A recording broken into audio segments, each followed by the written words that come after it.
Hi good afternoon. CNBC आवाज Motilal Oswal studios में आप सबका स्वागत है। चलिए बारी आज के सास बहू और सेंसेक्स की। होपफुली इस हफ्ते का आखिरी, क्योंकि कल फ्राइडे चाचा जी जुड़ रहे होंगे हमारे साथ। और आमतौर पे गुरुवार के दिन हम कोलकाता जाते हैं मदद ढूंढने के लिए, और ओम कैपिटल के राजेश अग्रवाल साहब जुड़ते हैं। क्या हुआ? राजेश जी कहाँ हैं? राजेश जी का लिंक स्टैब्लिश नहीं हो रहा है, सुना है अभी तक। ठीक है, फेस्टिविटीज के बाद ओवरहैंग्स हो जाता है, थोड़ा टाइम लगेगा। राजेश सर जैसे जुड़ेंगे बातचीत की शुरुआत करेंगे उनके साथ। अरे एक चीज़ भूल गया डायरेक्टर साहब, वो कंतारा जो आई है ना प्रीक्वल, उसके प्लीज़ वो पोस्टर वोस्टर रखिएगा। I am assuming Rajesh sir ने देख ली होगी, बात करेंगे उस पर भी आगे। लेकिन चलिए पहले हम तक रीच आउट करने के राजेश अग्रवाल साहब, बाजार के और बाकी दिग्गज जो सीएनबीसी आवाज के पैनल पे आमतौर पे नजर आते हैं, वो हमारे पोर्टफोलियो से जुड़े स्टॉक्स पे क्वेरीज को आंसर करते हैं। उनसे रिक्वेस्ट होती है हर हफ्ते, तो आप लोग भाई रीच आउट करिए। बाकी हमारा काम है एक ब्रिज बनने का आपके और उन एक्सपर्ट्स के बीच में, क्वेरीज सॉल्व हो जाएंगी। व्हाट्सएप नंबर है 7045220000 और ये प्लेट फ्लिप होगी तो हमारा ईमेल आईडी भी सामने आ जाएगा, सास बहू और सेंसेक्स @nw18.com। सोशल मीडिया में रीच आउट करना है मेरे अकाउंट में, वो भी कर सकते हो आप। अब वो टीज नहीं करता हूं मैं, लेकिन आप चाहें तो उस पर भी रीच आउट करिएगा। कहीं से भी क्वेरीज आ रही हो, कोशिश होती है कि सीएनबीसी आवाज की बैकएंड टीम को, सास बहू सेंसेक्स की बैकएंड टीम तक भेज दी जाए। खैर पहले ऑन द शो दिखा दूं, कोशिश होगी इनमें से ज्यादा स्टॉक्स पे हम लोग बातचीत कर पाए। खैर आज की क्वेरीज जिन स्टॉक्स पे आई वो स्टॉक्स आपकी स्क्रीन पर है। कोई एरीडा, कोई सोना बीएलडब्ल्यू, कोई Adani Power, Bajaj Housing Finance, RVNL, और साथ में हम बातचीत कर रहे होंगे Cochin Shipyard, Mazagon Dock, SBI, NMDC और न्यू इंडिया एश्योरेंस पर। लाइए मार्केट स्क्रीन पे दिखाइए। अच्छा जा रहा है आज का गुरुवार का सेशन। आज है सेंसेक्स के वीकली कॉन्ट्रैक्ट्स की एक्सपायरी। शुरुआत जैसा गिफ्ट निफ्टी कह रहा था कि पस्त होगी, रोज की तरह वैसे ही शुरुआत हुई। हाँ, रोज की तरह शुरुआत वैसे होने के बाद कल मामला गड़बड़ाया था, कल तो वीकनेस क्रीप इन कर गई थी। आज शुरुआती लड़खड़ाहट के बाद, डायरेक्शन की तलाश के बाद बढ़िया मूव्स, कह लीजिए 10 AM ऑनवर्ड्स बढ़िया एक तरफा मूव्स बने, और एक समय तो भारतीय बाजार 125 पॉइंट के आसपास का गेन दिखा रहे थे। हालांकि हम इस बीच गिरे भी थे, 10-20 पॉइंट, वो जो रेड है वो 20 पॉइंट नीचे गए थे। 20 पॉइंट नीचे वाला निफ्टी अब 100 पॉइंट मजबूती के साथ, 125 पॉइंट के गेन्स के साथ ट्रेड करता हुआ 25, 140, 150 के आसपास के जोन्स। और ये इंपॉर्टेंट है, अब वो सामने राइटर्स के जोन भी खड़े हुए हैं, और पिछले कुछ दिनों से जिन लेवल से हम पस्त पड़े हैं, एग्जॉस्ट करी है रैली, ठंडे पड़े, वो पॉकेट सामने ही खड़ी है 25, 150 से 25, 200, 225 का जोन। तो 250 से 225 पकड़ लीजिए, उसके करीब आके खड़े हुए भारतीय बाजार। देखते हैं second half of the session कैसे जाता है। आज के सेशन में लेकिन कुछ सरप्राइज पॉकेट स्प्रिंग अप हुई भाई। ओपनिंग के आसपास से थोड़ा पहले अपडेट्स आए, और सीएनबीसी आवाज ने मेरे ख्याल से सारे अपडेट सबसे पहले शेयर करे थे आपके साथ। फार्मास्यूटिकल्स पे वॉल स्ट्रीट जर्नल के थ्रू जो बढ़िया बयान आने शुरू हुए थे कि जेनरिक फार्मास्यूटिकल्स जो यूएस में इंपोर्ट होते हैं उन पे टैरिफ लगाने का कोई योजना नहीं। फार्मा ने आउट परफॉर्म करा, फार्मा अभी भी बढ़िया कर रहा है, 3/4 से 1% मजबूती के साथ ही फार्मास्यूटिकल एज अ स्पेस कामकाज करती हुई। दूसरा सरप्राइज स्प्रिंग अप करा था मेटल्स ने, बढ़िया आउट परफॉर्मेंस बना।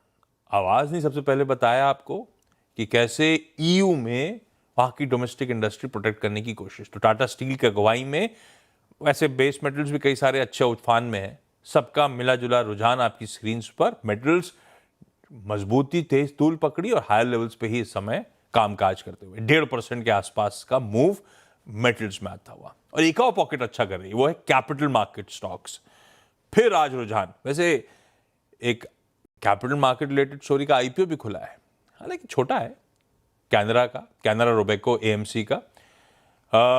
उस मैनेजमेंट से हम आगे वो बाद में टीजर लेकर आऊंगा, लेकिन कैपिटल मार्केट स्टॉक्स देखिए क्या मूव आए, और अब दिन के हाईज 1.5% के उछाल के साथ, और एकदम ट्रेंडिंग मूव्स बने थे अब तक first half of the session में भारतीय बाजारों में। तो ये कुछ इंटरेस्टिंग पॉकेट्स थी, मैंने कहा अपफ्रंट हाईलाइट करता हूं। एक बार निफ्टी की कंट्रीब्यूशन प्लेट स्क्रीन पर लेकर आइएगा तो आपको समझ में आएगा कौन से हैवीवेट स्टॉक्स हैं जो इस समय भारतीय बाजारों की मदद करते हुए नजर आ रहे हैं। खैर, ये है मार्केट्स का रुझान। अरे सुना राजेश सर जुड़ नहीं पा रहे हैं, दिख नहीं पा रहे हैं। Rajesh sir, hello. अरे क्या हो गया सर, कुछ टेक्निकल इश्यूज आ रहे हैं। ऑफिस में हो, घर पे हो आप? ऑफिस में ही हूँ सर, जहाँ हमेशा रहता हूँ। अच्छा, बैठे वहीं पे हो लेकिन फोन पे जुड़े हुए हो? जी सर। मतलब अब आधा घंटा आप नजर नहीं आओगे मुझे? ब्रेक में फिर से कोशिश करते हैं सर। मैं बताऊं क्या है, इनको थकावट ज्यादा हो गई है, इन्होंने खूब मस्ती करी है। कितने बजे घर लौटते थे? सर वो तो एक हफ्ता पुरानी बात हो गई। तो हैंगओवर नहीं कहूंगा, ओवर हैंग जाने में टाइम तो लगेगा ना। सुबह 7 साढ़े 7 बजे लौटते थे सर रोज। रात भर घूम के 7 साढ़े 7 बजे सुबह वापस आते थे। आज सुबह सेठ साहब जुड़े थे, वो कह रहे थे हम 5 साढ़े 5 बजे गाड़ी निकाल के निकलते थे। ये कोलकाता वाले गजब है एकदम। ऐसी फैसिलिटीज एंजॉय करनी चाहिए, मजा आता है। राइट सर, जब मैं सवाल जवाब के सिलसिले की शुरुआत करता हूँ, टाइम नहीं वेस्ट करता, अदरवाइज क्वेरी सबकी रह जाएंगी। ठीक सर। रेवाड़ी, भावनगर, हैदराबाद और संभाजी नगर जाना है। अभी इस समय मेरे ख्याल से रेवाड़ी और हैदराबाद की लाइन पैच हुई है, बाकी दोनों लाइन जैसे राजेश सर की लाइन नहीं जुड़ पा रही है, बाकी दोनों लाइंस का भी इश्यूज आ रहे हैं। नहीं, और भी जुड़ गए, संभाजी नगर भी दिख रहा है मुझे, सब बढ़िया है। रेवाड़ी से दीप्तिमयी मिश्रा जी जुड़ती हुई। दीप्ति मैम, अपनी तो मुलाकात हो चुकी है ऐसा लग रहा है मुझे। क्या हालचाल, पोर्टफोलियो कैसा कर रहा है? जी सर, गुड आफ्टरनून, नमस्ते। हाय मैम, क्या हालचाल, पोर्टफोलियो के हालचाल कैसे? सर चल रही है, बढ़िया बढ़िया, तो ठीक है। दीप्ति भाई, पहला सवाल आपका। सर, मेरा पहला सवाल इरेडा के ऊपर है। हाँ, इसमें क्वांटिटी मेरा है 572 और बाइंग प्राइस है 237। तो इसमें क्या करना है, इसका फ्यूचर प्रोस्पेक्टिव क्या है, और उसमें क्या हम इसको देखते हुए एवरेज कर सकते हैं या नहीं? जब खूब तेजी आ रही थी तब आप घुस गए थे दीप्तिमयी मैम, ऐसा हुआ था? तब से मामला ठंडा पड़ गया? जी जी जी सर। ये हुआ था। कल के शो में भी मेरे ख्याल से इरेडा पे ही एक क्वेरी आई थी, ऐसी ही सिमिलर। सब हम रिटेल फंस गए ऊपर के स्तरों पे। राजेश सर, क्या करें इस स्टॉक में? नमस्कार आशीष जी, और बाकी भी जो पैनल में मित्रगण हैं सबको नमस्कार। जहाँ तक इरेडा की बात है, वाकई दुख की बात है कि ऊपर के लेवल में फंस गई हैं, और वहां तक जाता हुआ मुझे बहुत लंबे समय तक तो दिख रहा नहीं है, लेकिन फिर भी यहाँ से थोड़ी बहुत अपसाइड तो बिल्कुल बचती है। कारण है कि इरेडा जो ज़्यादातर क्लीन एनर्जी की जो भारत की एम्बिशंस है उसको फुलफिल करता है, और खाली इंफ्रास्ट्रक्चर को ही फाइनेंस नहीं कर रहा है। EV infra, green hydrogen, hybrid आ रही, सबको इनके पोर्टफोलियो में है। लोन सैंक्शन देखेंगे तो पहली छमाही में 86%, डिसबर्समेंट 54% बढ़ा है। आउटस्टैंडिंग लोन बुक करीब करीब 31% बढ़कर 84,000 करोड़ की हो गई है। लेकिन वैल्यूएशन अगर आप देखेंगे तो अभी भी पी 27 की है, जहां पर कि सिमिलर कंपनी आरईसी, पीएफसी थोड़े बहुत कम लेवल्स पे है। करीब करीब 170 साल भर के टारगेट के साथ इस वक्त बने रहने की सलाह रहेगी। 170? अभी हमारी खरीद तो बहुत दूर है, वही उसके कहा मैंने ऊपर और कि 70 चलेगा तब तो मेरी बाइंग प्राइस आएगी। वही कहा मैंने कि वहां तक जाता मुझे बहुत दूर की बहुत कौड़ी लग दूर रही है, है। पर अभी निकालना नहीं है। 170 के आसपास रिव्यू कर लें, ऐसा कहें, है ना? यस यस यस, डन, ठीक है। भावनगर से माला मयूर जी जुड़ती हुई। माला मैम है क्या भावनगर से? आई एम सॉरी, अभी वो जुड़ी नहीं है। हैदराबाद से सौंदर्या मैम है लेकिन हमारे साथ। Soundarya ma'am, good afternoon. Soundarya ma'am, very good afternoon. क्या करते हो आप हैदराबाद में, और कब से स्टॉक मार्केट में हो? या मैं stock market from past 3 years actually. तो काफी कुछ एक्सपीरियंस हो गया है, पर अभी कुछ डाउट्स बाकी है मेरे लिए, इसलिए मैं आज यहाँ पर हूँ आपके सामने। काफी एक्सपीरियंस हो गया है लेकिन डाउट्स बाकी हैं। डाउट्स, स्टॉक को लेकर डाउट्स बचे हुए हैं। ओके सौंदर्या, अभी हाँ, आप स्टॉक कैसे डिसाइड करते हो? खुद ही अपनी सेल्फ स्टडी? या सब कुछ सेल्फ स्टडी और सीएनबीसी देखती हूँ, तो I get some guidance from there. तो आज भी गाइडेंस के लिए भी आई हूँ यहाँ पर। डन। तो सौंदर्या, पहला सवाल कौन सा? एसबीआई का मेरे पास 366 शेयर्स है at 874। My request is should I hold it और सेल इट?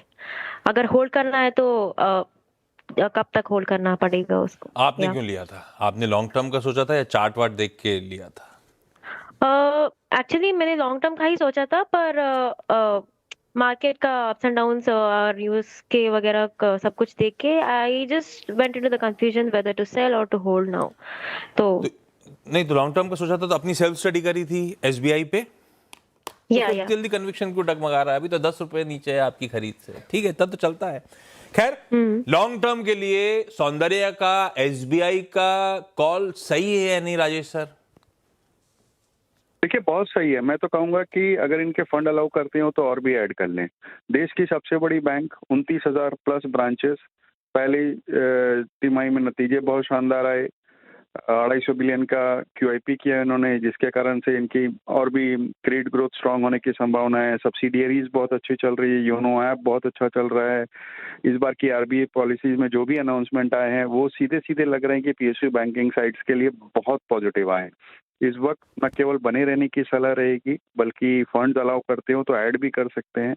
और मैं यही कहूंगा कि अगर आप लॉन्ग टर्म के लिए ले रहे हो तो रोज की उतार चढ़ाव को थोड़ा नजरअंदाज करें। ओके, कहाँ जाना है डायरेक्टर साहब? संभाजी नगर जा सकते हैं क्या? विशाखा जी जुड़ गई संभाजी नगर से। Ma'am hi, good afternoon. आपका पहला सवाल। सर मेरा सवाल है अदानी पावर। ओके, लिया हुआ है विशाखा मैम? सर मैंने 124 प्राइस में लिया था, क्वांटिटी 1200। 1200 शेयर्स लिए हैं, 124 की खरीद है। और विशाखा मैम लॉन्ग टर्म के लिए सोच के लिया है? नहीं सर, शॉर्ट टर्म के लिए लिया था। तो 25 रुपए तो कमा लिए, निकलोगे कब? राजेश सर निकल जाए या थोड़ा इंतजार? अपन हमने सिर्फ पोजिशनली खेला है। देखिए, अगर पोजिशनिंग खेला है तो मैं समझता हूँ कि इन्हें 138 रुपए का स्टॉप लॉस लगाना चाहिए। अन्यथा मैं ये कहूंगा कि इन्हें थोड़ा लॉन्ग टर्म का व्यू रखें।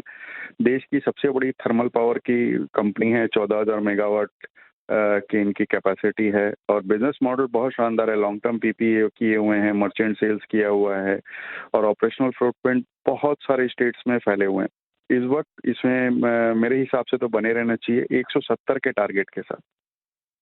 ओह, चलिए, तो आप या तो टाइम, एक तो या तो स्टॉप लॉस लगा लो या टाइम होराइजन बदल दो। लंबी अवधि के लिए अट्रैक्टिव प्ले हो सकता है और आपकी एक्विजिशन प्राइस भी बुरी नहीं है विशाखा मैम। दीप्ति मैम अगला सवाल। जी सर, मेरा नेक्स्ट क्वेरीज है सोना बीएलडब्ल्यू के ऊपर।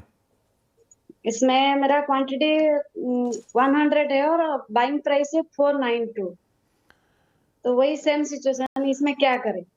ये पीछे अवार्ड किसने जीते हुए हैं? किसकी ट्रॉफी रखी हुई है सारी? सब मेरे बेटे की। अरे वाह, बधाई हो आपको। राजेश सर, सोना बीएलडब्ल्यू। देखिए, शानदार कंपनी है, नो डाउट ऑन दैट। कुछ अनफॉर्चुनेट इवेंट्स के कारण से दिक्कत में फंसी हुई है, जिस कारण से भाव टूटे हुए हैं। अदरवाइज आप देखो तो 262 बिलियन के ऑर्डर बुक, जिसमें 77% ईवी का ऑर्डर बुक है। ग्लोबली जिस तरीके से ऑटो डिमांड बढ़ती जा रही है और उससे लगता है इनको फायदा होगा। दूसरे, इन्होंने एस्कॉर्ट्स का जो रेलवे बिजनेस का एक्वाजिशन किया है उससे फायदा होगा। चाइना का जो रेयर अर्थ का रेस्ट्रिक्शन था वो भी थोड़ा बहुत खत्म होता हुआ नजर आ रहा है। 490 के टारगेट के साथ इन्हें बिल्कुल बने रहना चाहिए। माला, सौंदर्य मैम अगला सवाल। या मेरा अगला सवाल एनएमडीसी के ऊपर है। हाँ, तो I have 1800 shares in NMDC, so should I hold और सेल दोस? किस भाव पे लिए? At what price have you bought these shares? At 900। हैं? एनएमडीसी? Sorry, eight 75। 75 या सॉरी। है, कोई इशू नहीं, Yeah. कमाई तो हो ही रही है। राजेश सर, एनएमडीसी बने रहे हैं स्टॉक में। भारत का सबसे बड़ा आयरन ओर प्रोड्यूसर है और जुलाई के बाद से आयरन ओर मार्केट में बहुत तेजी देखने को मिल रही है। $93 के ग्लोबल आयरन ओर प्राइस अब $104 तक चले गए हैं और इनका प्रोडक्शन भी पहली 6 मई में जो नंबर्स आए अच्छे आए हैं। 27% की ग्रोथ आई है। डोमेस्टिक स्टील की कंजम्पशन बढ़ती जा रही है, रियलाइजेशन बढ़ता जा रहा है और इन्होंने टारगेट कर रखा है कि 55 मैट्रिक टन का प्रोडक्शन FY 26 में और 100 मैट्रिक टन का FY 30 तक कर लेंगे। 4.5% की यील्ड बैठती है। मैं समझता हूँ बिल्कुल इन्हें बने रहने चाहिए। विशाखा मैम, अगला सवाल। सर मेरा अगला सवाल न्यू इंडिया इंश्योरेंस, प्राइस लिया है 206 और quantity 1000। New India assurance, Rajesh sir, 216 की खरीद, क्या करा जाए? बहुत शानदार कंपनी है सर। PSU इंश्योरेंस है, स्ट्रॉन्ग लिगेसी है और फंडामेंटल्स बहुत ही स्ट्रॉन्ग है। जनरल इंश्योरेंस में है नॉन लाइफ। दिक्कत ये है कि 85% प्रमोटर होल्डिंग है सरकारी और LIC के पास 8.67 और GIC के पास 1.31। तो फ्लोट बहुत कम है लेकिन वैल्यूएशन बहुत अच्छे हैं। 26 की PE पे ट्रेड करता हुआ पिछले 4 क्वार्टर से लगातार रेवेन्यू ग्रोथ आ रही है, डेट फ्री है, वैल्यूएशन अच्छे है। बिल्कुल बनी रहे, गिरावट में खरीदारी भी कर सकती है। इस नोट पर चलिए, Deepti ma'am, Saundarya ma'am, Vishakha ji, thank you so much जुड़ने के लिए। सौंदर्य, होप थोड़े बहुत डाउट्स क्लियर हुए होंगे। राजेश सर, आज मजा नहीं आया, फीलिंग नहीं आ रही। मुझे भी नहीं आया। हाँ, कटा कटा सा मामला चला आज। चलिए, लेकिन कोई बात नहीं, कभी ऐसा होता है। थैंक यू सो मच जुड़ने के लिए। राजेश सर, आपका भी। एक बार ब्रेक पे जाते आते GM ब्रेवरीज का स्टॉक दिखाई डायरेक्टर साहब। ये देखिए, भारत के Q2 नतीजों का आगाज, पहली कंपनी जिसने अपने नंबर्स घोषित करें और GM ब्रेवरीज का स्टॉक देखिए। रिजल्ट्स बताऊं? रेवेन्यूज 595 करोड़ से बढ़कर 718 करोड़, प्रॉफिट 21-22 करोड़ से बढ़कर 35 करोड़। Solid numbers. और ये देखिए स्टॉक का इम्पैक्ट। ऐसी चला रिजल्ट सीजन तो मजा आ जाएगा। सब दारोमदार आज शाम के TCS के नंबर्स पे। ब्रेक ले रहा हूं, ब्रेक के उस पास जब लौट के आऊंगा तो एक क्विक मार्केट चेक। 25,150 के पास। अच्छा, GM ब्रेवरीज के मार्जिन्स 6% साल दर साल बढ़े, 600 बेसिस पॉइंट्स का एक्सपेंशन है। चलिए, इस नोट पर एक काम करें, अगली मुलाकात बता देता हूं। 1:27 पे होगी। 2 IPOs आज से खुल रहे हैं, दोनों ऑलमोस्ट इक्वल 1300 करोड़ प्लस के हैं। आज लेकिन चर्चा करेंगे Canara Robeco asset management company, इसके MD और CEO रजनीश नरोला सर से। तो इस कंपनी के बारे में समझेंगे और उसके बाद डिसाइड करेंगे पैसा लगाया जाए या नहीं।